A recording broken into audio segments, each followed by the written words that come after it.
네, 오늘 하나님의 주도권이라는 제목으로 함께 말씀 생각해 보도록 하겠습니다. 명절을 지나고 피곤하죠. 명절이 즐거운 시간이어야 하고 또 힘이 나는 시간이어야 하는데 참 이 육체의 에너지를 소모하다 보면 피곤이 겹치고 그렇습니다. 어쩔 수가 없는 일이지만 여러 사람의 수고를 통해서 온 가족이 하나가 될 수 있다는 사실을 우리가 기뻐하면서 명절 증후군 없이 온전히 회복이 되시기를 바랍니다. 오늘 바울의 말씀 우리가 쭉 성경 말씀을 보면 우리 12절 말씀에 그러므로 라는 이제 접속사가 있습니다. 이것은 앞에 있는 어떤 그 상황과 연결되어 있다라는 의미가 되겠지요. 그래서 그 앞에 있는 상황, 바울이 감옥에 갇혀 있고 또 빌립보 성도들과 좋은 관계를 유지하면서 서로 사랑을 주고받는 그런 관계에 있었던 이 빌립보 교회에 자신의 상황을 설명하고 그 다음에 자신이 이렇게 감옥에 갇혀 있지만 빌립보 성도들은 어떻게 해야 됩니까? 자신이 감옥에 갇혀 있는 일로 너무 상심하고 슬퍼하면서 거기에 정체되어 있을 것이 아니라 이제 앞으로 나아가라. 너희는 이렇게 행하라 라고 그들이 그리스도인으로서 교회로서 어떻게 살아가야 할지를 지금 설명하고 있는 중이었습니다. 그래서 그리스도 예수의 마음을 본받아서 너희가 서로 화합하고 연합하고 또 그리스도 안에서 일치를 이루면서 그렇게 앞으로 나아가야 한다. 이렇게 말씀을 이제 한 거죠. 사도 바울이. 그러므로 그런 말씀들이 앞에 있었어요. 그러므로 나의 사랑하는 자들아 너희가 나 있을 때뿐 아니라 더욱 지금 나 없을 때에도 항상 복종하여 두렵고 떨림으로 너희 구원을 이루라 라고 이제 권면을 합니다. 자신이 투옥되어 있어서 빌립보 성도들이 크게 낙심한 것을 알고 있었고 또 개중에는 너무 그 일 때문에 상심해서 그리스도인으로서의 삶을 살아갈 수 없을 것처럼 야, 사도 바울이 저렇게 갇혔는데 라는 것에 너무 집중하다 보면 왜 자신의 삶에 어떤 리듬마저도 깨져버리고 너무 상심이 깊어서 그리스도인으로서의 삶을 유지하기가 어려운 사람들도 있다라는 거죠. 있을 수 있죠. 지금도 그런 일들이 있을 수 있습니다. 근데 그런 이야기들을 듣고 그렇게 얘기하는 거죠. 내가 있을 때뿐 아니라 더욱 지금 나 없을 때에도 라고 얘기하는 것은 사도 바울이 이 앞에도 얘기했지만 내가 너희와 함께 있는 것이 너희에게 유익이 된다. 그렇지만 내가 없더라도 무슨 문제야 이렇게 얘기하는 거거든요. 내가 너희와 함께 없더라도 혹은 내가 지금 죽더라도 그게 무슨 상관이야. 그게 너희가 그리스도인으로서의 살아가는 삶에 왜 문제가 되는 거냐. 이렇게 얘기하는 거죠. 어떻게 보면 참 매정해 보이고 정이 없어 보이기는 하지만은 사도 바울이 이렇게 얘기하는 데는 굉장히 중요한 이유가 있다는 겁니다. 내가 옥에 갇혔고 또 내가 여기에서 죽을 수 있지만 그것이 모든 일이 다 끝나는 것처럼 생각하면 안 된다는 거죠. 그럴 이유가 될 수가 없다. 왜냐하면 나도 구원받았고 너희도 구원받은 존재. 나나 너희나 우리 모두 하나님의 은혜로 구원을 받은 존재라는 사실을 다시 한번 일깨우면서 너희가 구원이라는 놀라운 선물을 받았으니 이제는 너희가 받은 그 구원의 삶을 완성해 가야 되지 않겠느냐. 구원의 삶을 완성해 가는 데 있어서 바울이 있다는 게 유익이 될 수는 있지만 바울이 거기 없다고 해서 그게 안 되는 거냐? 그게 아니라는 거죠. 그러니까 어떤 것이 그 주체가 되느냐, 어떤 것이 더 중요한가, 여기에 대해서 바울이 지금 빌립보 성도들에게 얘기하고 있는 거예요. 너희 구원을 이루어 가시는 주체가 누구냐? 너희가 구원을 받고 그 구원을 완성해 가도록 주도하시는 분이 누구냐? 하나님이시다. 그러니 내가 있으면 유익이 되겠지만 내가 없다고 해서 너희가 그 삶을 포기한다는 건 있을 수 없는 일이다. 너희가 그 일을 중단한다는 건 있을 수 없는 일이다. 너희 앞으로 나아가야 한다. 이렇게 얘기하죠. 여러분, 많은 부모들이 자녀들을 사랑하지만 대부분의 경우에는 자녀들보다 부모들이 먼저 세상을 떠나는 것이 이 세상의 이치가 아니겠습니까? 그런데 부모가 먼저 세상을 떠난다고 해서 자녀들이 너무 상심하고 너무 슬퍼해서 자신의 삶을 영위하지 못한다. 자신의 삶을 제대로 이끌고 가지 못한다고 한다면 부모된 입장에서 그게 얼마나 가슴 아픈 일이겠어요? 부모가 먹이고 입히고 가르치고 한 모든 이유는 그 자녀가 한 사람의 인간으로서 자신의 삶을 훌륭하게 영위해 나가기를 바라는 소망과 기대를 담고 자녀를 양육하는 거 아니겠습니까? 부모가 곁에 있다면 훨씬 더 좋은 일이지만은 부모가 설사 먼저 이 세상을 작별하고 떠났다고 하더라도 그 부모에게 받은 사랑을 기억하면서 자신의 삶을 더욱 가치 있게 가꾸어 나가는 것이 사실은 부모에게 효도하는 길이고, 그리고 또 부모를 기쁘게 하는 일이 되겠죠. 바울이 정말 아비와 같은 마음으로, 바울은 그런 표현을 썼어요. 아비와 같은 마음으로 성도들을 사랑하고 양육을 했습니다. 그 성도들이 자신이 고난을 받고 자신이 옥에 갇히고 자신이 죽을 수도 있는 이런 상황 속에서도 성도들은 어떻게 하기를 원했습니까? 그래도 앞으로 전진해 나가기를, 그래도 성장해 나가기를, 그들이 하나님께 받은 그 구원을 온전히 이루어 나가기를 간절히 바라고 있다는 거예요. 그래서 두렵고 떨림으로 너희 구원을 이루라, 이렇게 당부하는 것이죠. 자기 자신이 꼭 있어야 하는 것이 아니다. 왜냐하면 정말 있어야 할 분이 함께 계신다는 거예요. 하나님께서 우리와 함께 하신다는 거죠. 너희 안에서 행하시는 하나님. 바울이 그들 안에서 일하는 게 아닙니다. 바울이 내가 빌립보 성도들의 마음속에서 일하고 역사하고 그들의 삶을 인도하는 게 아닌 거예요. 자기는 누가 그런 일을 하는지를 알려주는 교사였을 뿐이죠. 실제로 그들과 함께하고 그들의 속에서 역사하고 그들을 이끌고 가시는 분은 누구냐? 하나님이시라는 거예요.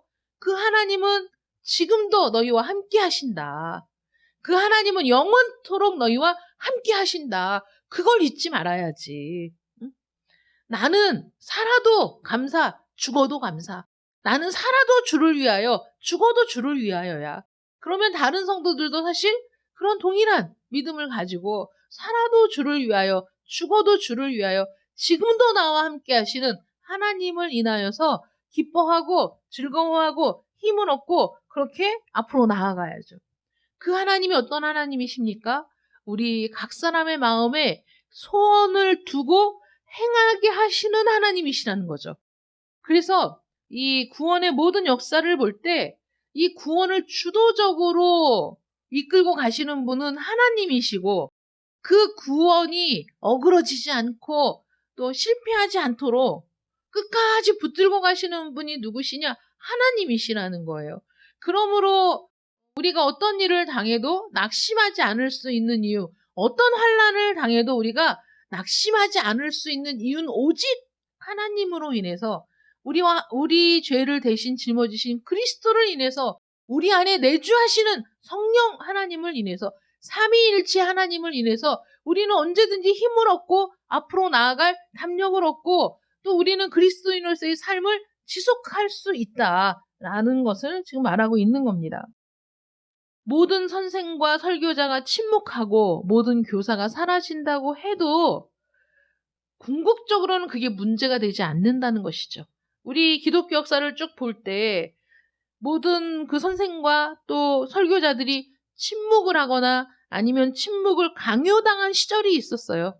입도 뻥끗 못하거나 또 예배를 주관하지 못하거나 또는 지하에 숨어 들어가야 하거나 이런 일들을 겪은 암울한 시절이 있었지만, 그렇다고 해서 복음이 사라졌느냐, 교회가 사라졌느냐, 그렇지 않다는 거죠. 왜냐하면 지금도 교회가 존재하고 지금도 하나님을 예배하는 자들이 점점 더 늘어나고 있다는 사실을 볼 때 이거는 확인 가능한 일이다. 모든 참 그리스도인들이 그 영혼에 하나님을 소유하고 있다. 우리 안에 내주하고 계신다. 그렇기 때문에 선생이 없어, 설교자가 없어, 암울한 시기야, 지하에 숨어 들어가야 돼. 그래도 그들은 그 안에서 또 번성하고 그들은 그 안에서 또 세례를 받으며 그 안에서 하나님을 향한 신앙을 고백하며 그렇게 우리 교회는 지금까지 이어져 왔습니다. 선생들의 가치를 깎아내리려고 하는 말이 아니라 그리스도인들의 삶이 궁극적으로 선생들에게 달려있는 게 아니라 누구에게 달려있습니까? 하나님께 달려있다는 사실을 강조하기 위해서 그런 거죠. 사람들은 참 연약한 존재라 맹목적으로 어떤 한 사람을 의존하거나 애착을 보이는 경우가 많아요. 그래서 이단의 교주들이 생기는 겁니다. 맹목적인 의존, 맹목적인 순종, 맹목적인 애착. 그래서 없으면 안 될 것처럼 생각하지만 여러분 없으면 안 될 분은 오직 하나님 한 분뿐이십니다. 그래서 우리가 오늘 첫 번째로 살펴볼 것은 바울 사도가 빌립보 교인들에게 구원을 이루라 라고 권고한다는 것이죠. 구원을 받아라 라고 권고하는 게 아니라 구원을 이루라 라고 권고하고 있습니다. 왜 그럴까요? 성경은 구원에 대해서 세 가지 요소가 있다고 우리에게 가르칩니다. 우리는 예수 믿고 구원 받으세요 라는 말로 구원을 뭉뚱그려서 얘기하지만 성경은 구원을 세 가지의 요소로 이루어진 것이라고 말하고 있는데 그 세 가지가 뭐냐면 칭의, 성화, 영화 이 세 가지 요소가 있습니다. 구원에. 가장 먼저 칭의가 되겠죠. 칭의는 성경은 인간이 하나님 앞에서 의롭다 하심을 얻는 일, 말하자면 그리스도 안에서 죄 없다 하심을 얻는 일에 대해서 말하고 있어요. 그게 칭의라는 거예요. 모든 사람이 죄를 범하였음에 하나님의 영광에 이르지 못한다라는 인간에 대한 규정. 인간은 모든 사람이 죄인이야. 하나님의 영광에 이르지 못해. 모든 인간의 상태가 그러한데 우리 그리스도 안에서 하나님이 인간을 용서하시겠다고 선포하신 거죠. 그리스도 안에서 용서하시는 겁니다. 왜 그리스도 안에서 용서하시냐면 예수님이 우리의 죄를 대신해서 죽으셨기 때문에 예수님이 우리의 죄책을 짊어지셨기 때문에 값을 치루었기 때문에 그리스도 안에서 용서하시는 거예요. 그리스도 안에 들어온 모든 이들을 용서하십니다. 그래서 그리스도께서 내 죄를 위해 죽으셨다는 그 사실로 인해서 하나님 앞에서 내가 의롭다고 인정받는 것, 이걸 뭐라고 얘기합니까? 칭의라고 얘기하는 거죠. 그래서 모든 그리스도인들은 믿음으로 의롭다 하심을 받은 존재입니다. 칭의의 상태인 거죠. 모든 그리스도인들이. 그러나 성화는 다릅니다. 칭의는 내가 예수 그리스도를 나의 나의 그리스도로 고백하는 순간에 나에게 주어지는 신분, 그러니까 새롭게 주어진 신분이라면, 그래서 이거는 내가 어떻게 할 수도 없고 내가 스스로 구할 수도 없고 내가 스스로 취할 수도 없는 그런 신분이 우리에게 주어졌어요. 칭의가 됐어요. 그러나 성화는 다르다는 거예요. 성화는 우리 안에서 진행되어 가는 과정, 완성되어 가는 과정을 성화라고 하는 것이죠. 칭의는 단번에 죄 없이 여김을 받지만 성화는 지속적이라는 거예요. 한 번에 되는 게 아닙니다. 지속적으로 되는 거예요. 그래서 He's changing me라는 우리 복음성가를 보면 아니에요. 옛날 알던 그 사람. 나는 지금 아니야. 옛날에 알던 그 사람이 아니야. 느리지만 나는 변화되고 있어요. 라는 그 찬양의 가사잖아요. 느리지만 나는 변화되어 가고 있어요. 왜냐? 그분이 나를 변화시키고 있어요. 날마다 조금씩, 날마다 한 걸음씩. 그래서 어쨌든 느리거나 빠르거나 한 걸음씩 가거나 뛰어가거나 우리는 어디를 향해 가는 거예요? 성화를 향해 나아가는 거죠. 지금 바울이 얘기하는 건 이 성화를 얘기하는 거예요. 구원을 이루라 라는 건 구원을 이루어 가라. 구원의 최종 목적지를 향해서 나아가라. 멈추지 말아라. 낙심하여 그 자리에 있지 말아라 라고 지금 권고하고 있는 겁니다. 우리 안에 그리스도의 형상이 이루어지는 것. 그래서 우리의 본성이 정결해지고 순결해지고 깨끗해지고 완전해지는 그 방향으로 우리가 쭉 나가는 거죠. 이게 성화의 과정입니다. 영화는 뭐냐?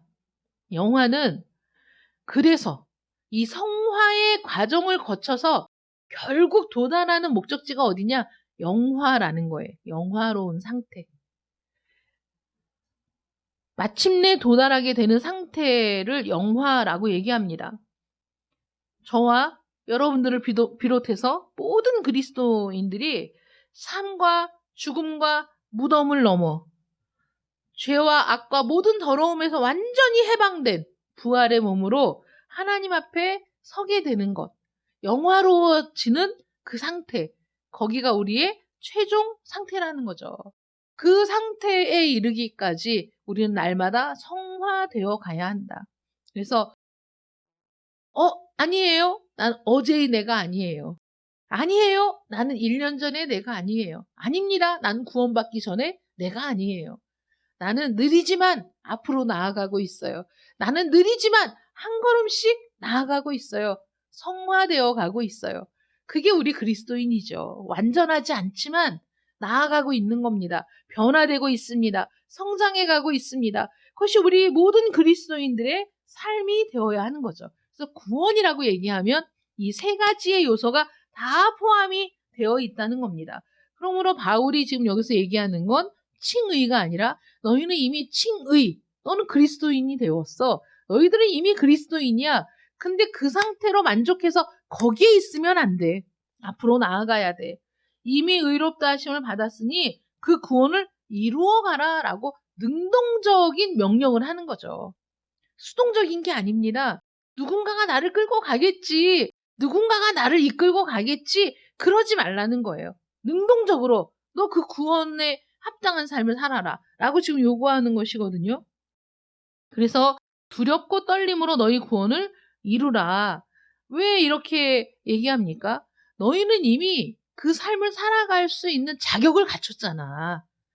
여러분, 세상 사람들을 향해서 두렵고 떨림으로 너희 구원을 이루라 이렇게 얘기하는 게 아니에요. 세상 사람을 향해서는 예수 믿고 구원 받으라고 하는 거죠. 예수님이 하신 일을 받아들이고 구원을 받으십시오 라고 얘기하고, 구원받은 그리스도인들에게는 너희는 두렵고 떨림으로 너희 구원을 이루어가라 라고 얘기한다는 거죠. 여러분들은 어떤 상태이십니까?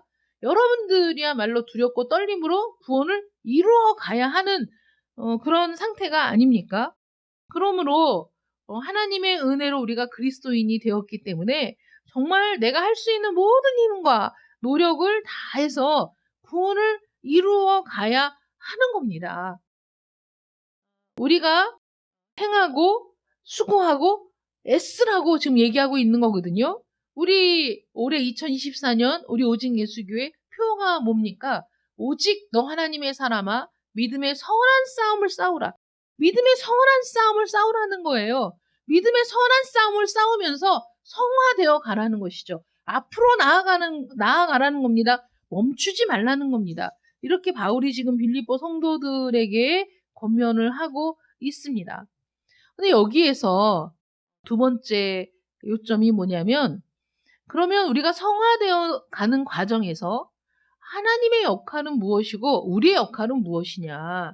우리가 구원을 이루어 갈 수 있느냐? 우리에게 그런 능력이 있느냐?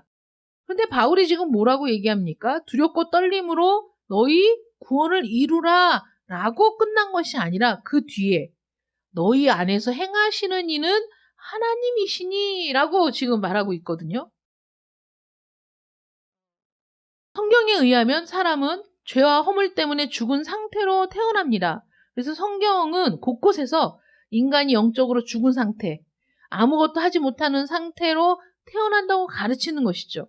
인간은 아무것도 하지 못할 뿐만 아니라 아무것도 하고 싶어 하지 않습니다. 하나님으로부터 멀리 떠나 있고 하나님을 기쁘시게 할 능력도 없고 그렇게 하고 싶은 마음도 없습니다. 여러분들이 하나님을 알기 전에 여러분들의 상태를 생각해 보세요. 여러분들이 하나님을 기쁘시게 하고 싶었습니까? 여러분들이 하나님에 대해서 마음을 쓰고 신경을 썼습니까? 여러분들이 하나님께 관심이 있었습니까? 없었잖아요. 없었어. 그런데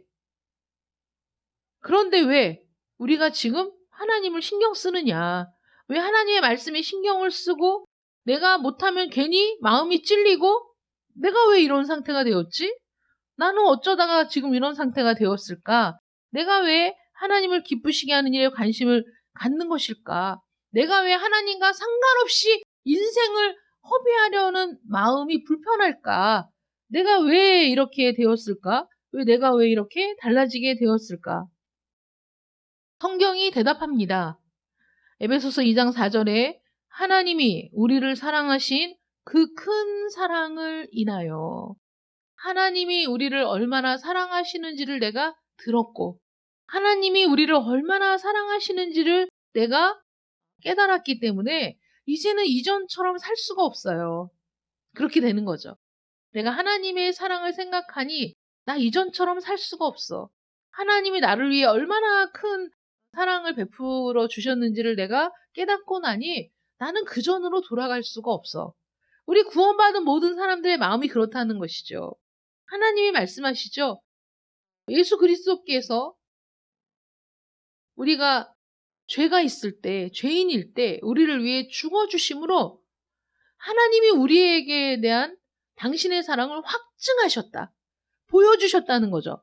내가 너희를 얼마나 사랑하는지 알아? 내 아들을 십자가에 너 대신 못 박혀 죽게 했어. 내가 너를 그렇게 사랑해. 내가 너를 그렇게 사랑한단다. 라고 말씀하시는 그 말이 내 귀에 들려오고 내 심장에 박힐 때 더 이상 나는 그 사랑을 거부할 수 없죠. 그 은혜를 거부할 수 없어요. 어떻게 나를 그렇게 사랑하실까? 어쩌면 하나님이 나를 그토록 사랑하신 것일까? 그 사랑을 인하여서, 그 큰 사랑을 인하여서 우리는 달라지게 되었다. 하나님의 은혜를 깨닫고 나서는 하나님을 무시할 수가 없게 되었다는 것이죠. 하나님께서 우리의 구원을 주도하셨기 때문에 이렇게 되었다는 거예요. 하나님이 먼저 행하셨기 때문에 우리가 이렇게 되었다는 거죠. 하나님이 먼저 사랑하셨기 때문에 하나님이 그리고 나중까지 사랑하실 걸 알기 때문에 그래서 우리가 이렇게 변화가 되었다. 나의 삶을 주도하신 분이 누구냐?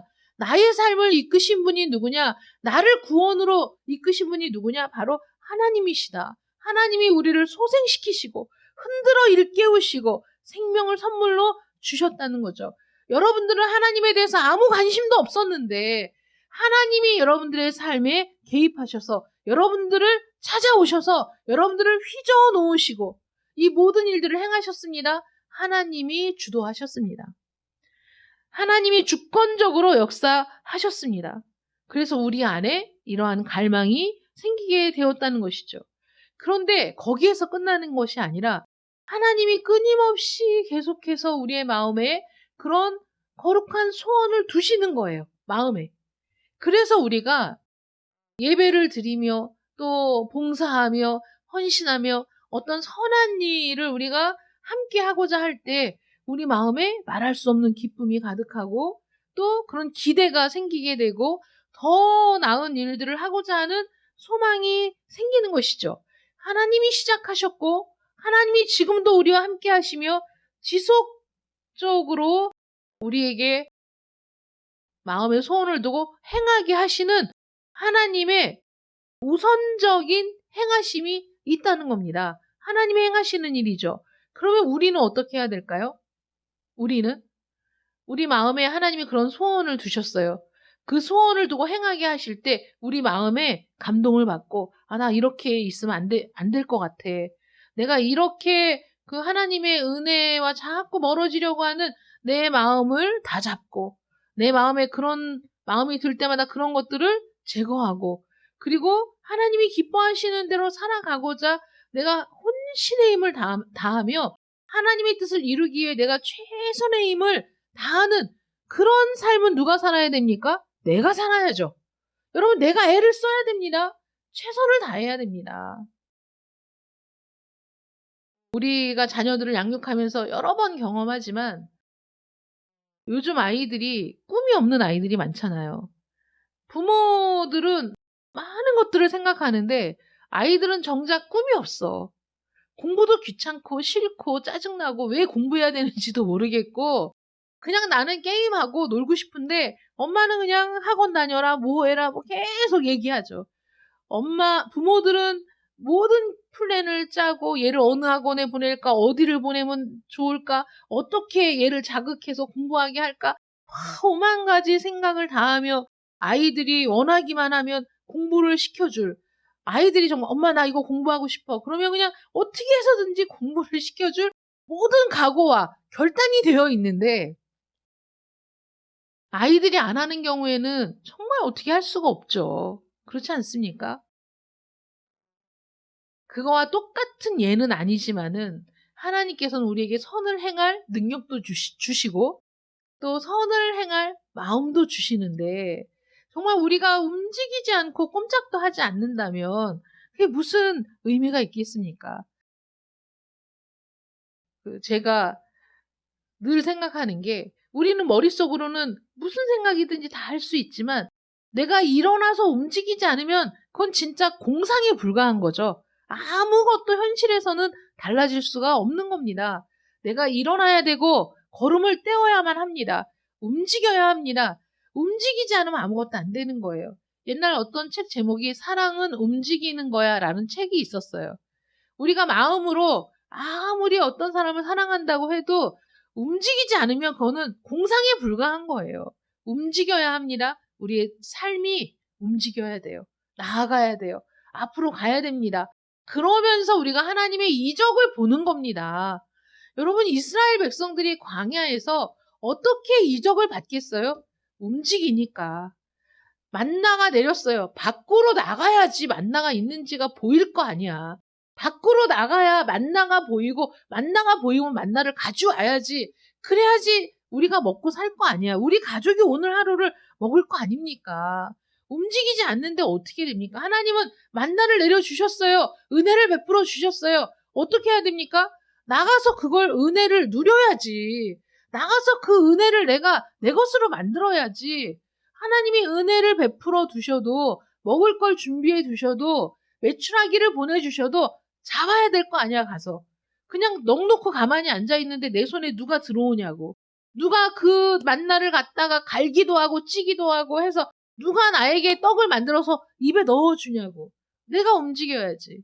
하나님이 우리에게 선을 행할 마음도 주시고 우리 마음에 소원을 두고 행하기도 하시는 하나님은 우리를 위해 모든 일들을 하시고 있는 거죠. 우리가 그런 마음이 들었을 때 우리는 내 마음의 무기력함과 나태함과 또 나의 게으름을 떨치고 앞으로 나아가 열심히 하나님의 뜻대로 순종하며 최선을 다해 그 일을 이루고자 하는 그 노력은 우리가 해야 한다는 거죠. 우리가.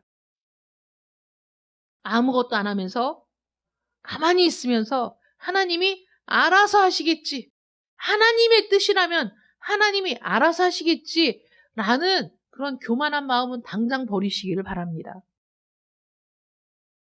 그러면 하나님께서 이렇게 하시는 이유가 뭐냐는 거예요. 왜 하나님은 이렇게까지 하실까? 우리에게 소원을 두고 행하게 하시는 이유. 우리를 구원하셔서 구원을 이루어 가도록 우리를 자꾸 독려하시고 나의 등 뒤에서 나를 밀어주시는 하나님. 왜 하나님 이렇게까지 하실까? 왜냐하면 그것이 당신의 기쁘신 뜻이기 때문이에요. 우리를 향한 하나님의 사랑으로 인해서 우리를 그렇게 도우시고 이끄시고 그 구원을 완성해 갈 수 있도록 우리 안에 소원을 두고 행하시는 것이 하나님이 기뻐하시는 뜻이라고. 여러분 그 사랑을 여러분들이 헤아리실 수 있겠습니까? 끊임없이 반역하고 끊임없이 불순종하고 끊임없이 하나님이 원하는 방향이 아닌 다른 방향으로 가는 이들을 끌어모으고 암탉이 병아리를 끌어모은 같이 하나님이 그렇게 우리를 끌어모아 안고 품고 우리가 그렇게 갈 수 있도록 하시는 이유가 그게 기쁘시기 때문이다. 억지로가 아닌 거예요. 하나님이 억지로 하시는 게 아니야. 기뻐서 하시는 거야. 기쁨을 가지고 내가 너로 인하여 기쁨을 이기지 못한다. 여러분 이 말씀을 읽을 때 여러분 감격스럽지 않으시던가요? 하나님이 정말 보잘것없는 벌레만도 못한 나를 얼마나 사랑하시는지 나로 인하여 기쁨을 이기지 못하신다. 그 마음을 가지고 우리를 주목하시고 우리를 지켜보시고 우리를 인도하시고 우리와 함께 하신다. 당신의 기쁘신 뜻대로 우리를 그렇게 사랑하신다는 거예요. 우리가 죄인이며 반역자, 형벌받아 마땅한 자들임에도 불구하고 그 기쁘신 뜻을 인해서 은혜로 이 일을 시작하시고 계속해 나가신다. 내가 어쩌다가 이런 사람이 되었지? 내가 어쩌다 이 자리에 있게 되었지? 하나님의 은혜입니다. 하나님의 은혜라는 사실을 잊지 마시길 바랍니다. 두 번째는 하나님이 기쁘신 뜻대로 이렇게 행하시는데 우리가 그런 삶을 살려는 의지가 있는데 이제 말씀을 듣다 보니까 하나님 나 정말 이렇게 살고 싶어요. 나 이렇게 성화를 이루어가며 살고 싶어요. 실패하고 싶지 않아요. 앞으로 나아가고 싶어요. 이렇게 의지가 있는데도 참 우리가 연약하다는 거죠. 작심삼일 또 열심히 그렇게 막 기도하고 나 정말 하나님 뜻대로 살고 싶어요 했는데도 또 에너지가 고갈되고 힘이 고갈되고 영적인 동력이 고갈되고 그럴 때가 너무나 많다는 거죠. 그런데 바울은 얘기하는 거예요. 괜찮아. 우리가 그렇게 연약한 거 하나님이 알고 있어. 그래서 하나님이 그 일을 행할 에너지도 주신다. 힘도 주신다. 능력도 주신다. 라고 얘기하는 거예요. 너희에게 소원을 두고 행하게 하신다라는 것이 소원을 두고 우리 마음에 갈망을 불러일으키고 그렇게 살고자 하는 마음 그런 것만 주시는 것이 아니라 행하게 하신다. 행할 수 있는 힘도 주신다. 그러므로 우리 모든 그리스도인들의 삶에는 두 가지가 보장되어 있는 거죠. 하나님께서 이 모든 일들을 시작하셨고 그 과정을 계속 이끌어 가신다. 당신의 기쁘신 뜻대로 우리를 사랑하시고 은혜를 베풀어 주셔서 우리를 구원하셨고 또 우리 안에 거룩한 소원을 두셔서 행하게 하실 힘도 주신다. 우리 안에 두 가지가 있어. 모든 그리스도인들이 이것을 가지고 있어. 그러니 내가 없어도 너희는 걱정하지 마. 그러니 내가 없어도 너희가 그 자리에 멈춰 있지 마. 내가 없어도 너희 낙심하지 마. 앞으로 나아갈 수 있어. 계속해서 성화를 이루어갈 수 있어. 결국에는 영화로운 상태에 이르기까지 너희와 함께 하시는 하나님의 은혜가 있단다. 라고 지금 바울이 빌립보 교회 성도들에게 얘기하고 있는 겁니다. 지금 여러분들은 그렇지 않습니까? 여러분들도 마찬가지라는 것이죠. 그리스도인인 여러분들을 구원하기 위해 당신의 아들을 아낌없이 내어주신 하나님께서 그 크신 은혜로, 그 크신 사랑으로 여러분들을 구원하셨을 뿐만 아니라 여러분들이 앞으로 온전한 성화를 이루어 영화로운 상태에 이르기까지 결코 포기하지 않으시고 여러분들에게 거룩한 소원을 두어 행하게 하시는 능력으로 도우시는 하나님이 계십니다. 우리 모든 그리스도인들이 그 놀라운 은혜를 받았고 지금도 그 은혜 가운데 살아가고 있다는 것을 여러분 잊지 마시기 바랍니다. 마침내 하나님은 결코 실패하지 않으시고 저와 여러분을 온전한 영화로운 상태로 이끌어 가실 것을 믿으시고 우리가 할 수 있는 최선을 다해 그 일에 함께하는 여러분들 되시기를 축원합니다. 기도하겠습니다. 사랑의 하나님 감사합니다. 우리 하나님께서는 우리를 걸작품으로 만들기를 원하십니다. 결코 실패하지 않고 하나님 온전히 우리가 영화로운 상태에 이르기까지 우리를 도와주시는 하나님이신 줄 믿습니다.